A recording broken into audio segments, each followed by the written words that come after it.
Welcome back to World of Warships with your host, X-Brad TC. Today, Lieutenant Rusty goes destroyer hunting, and he's mounted in the Russian Tier 10 cruiser, the Moskva.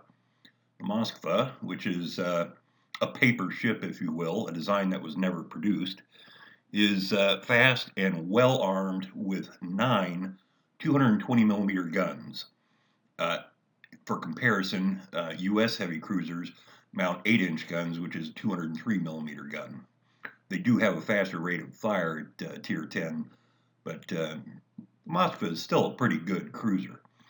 And it's excellent for hunting destroyers at Tier 10. But first, Rusty is going to try his luck with a Yamato. Unfortunately for Rusty, he's kind of getting ahead of the rest of the pack. And as you'll notice, he's got at least 3 ships out there right now, and pretty soon that's going to be 6 ships. He's shooting right now at the Yamato, getting some hits, starting some fires.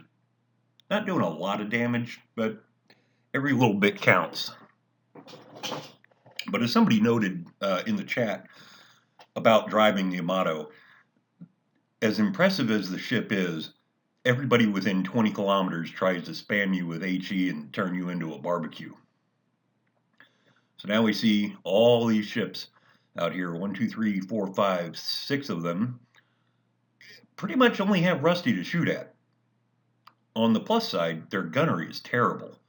They keep missing him. That's not going to last. Eventually, of course, Rusty is going to take some damage. And of course, it's going to be while he's turning and has the broadside exposed, and wham, look at that. Somebody slapped a Citadel on Rusty, and over half his health is gone in the opening minutes of the battle. He has decided, quite rationally, that now's a good time to get the hell out of here. No sense being killed right off the bat. In Izumo and Iowa, the Yamato, everybody and their dog shooting at him, torpedoes all over the water. Yeah, discretion is the better part of valor here. One of the issues, though, is this huge amount of damage early on in the fight has put him at a distinct disadvantage. He's had to disengage, run away, and of course he's vulnerable to any more attacks. For instance, you see him having to dodge the torpedo there. Barely misses. That puts him, well, it constrains his maneuvers. But pretty soon, he switched to what his real mission in life is here. He's hunting destroyers. He's using his damage repair ability to build his health back up. And you see these fantastic 220 millimeter guns with a very flat trajectory, very good velocity, just excellent for taking out destroyers. The very short time of flight out to range makes them very dangerous, even to high tier destroyers. I believe this is the Tashkent. He's launched torpedoes.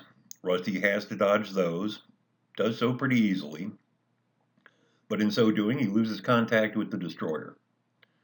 But he'll regain contact here momentarily. And here we go, visual acquisition of the target again. This is not going to end well for him.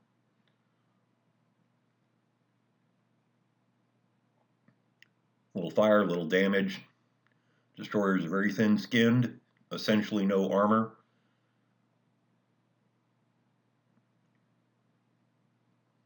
And high explosive, of course, does all kinds of damage to him. And I believe, got to dodge some more torpedoes. But it's just a brief respite for the destroyer. It's over. That's one.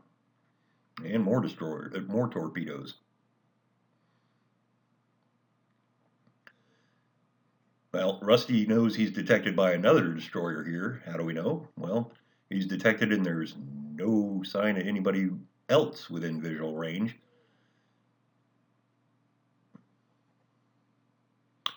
And he just talked a little smack in chat about where you at, Gearing. Oops. Well, he's over there somewhere. Rusty just barely manages to survive a bad torpedo strike. He actually hit his damage repair and damage control button just before impact. Now, spotting the smoke screen developing. Gets a quick visual on the gearing. Can't see him through the smoke. Uses the radar acquisition. And there's the gearing. And he's sitting dead in the water trying to be sneaky and hiding.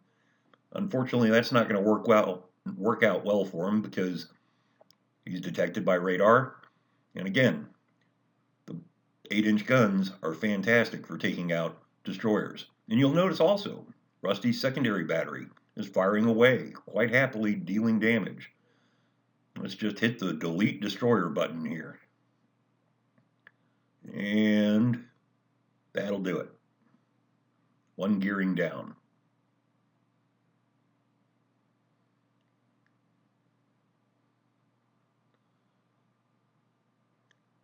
And Rusty is dodging once again. Torpedoes. That again tells him there's somebody out there. And this is at the very end of the fight. He's got him trapped up against the wall, but he's out of his damage repair ability. Whoever dies first here, it's a quick duel to see who can do the most damage fastest. The Shimakaze is going to have to wait a while to reload his torpedoes, but he's still got his guns. Japanese destroyer guns, not very good. And Rusty's secondary battery, once again, coming into play. Shimakaze's hoping he can set Rusty on fire. Unfortunately, it's not going to happen. And Rusty's going to polish him off here with one final barrage and win the match. Take a look. 400,000 credits. Did 82,000 damage. Okay, not bad, not great, but not bad. More incredibly, take a look at the damage received. He took 102,000 hit points. That's on a ship that only comes with 65,000. He had to use that damage repair party quite a bit. And all that, and he still only came in third on his team. That's it for this week's World of Warships. We'll catch you later.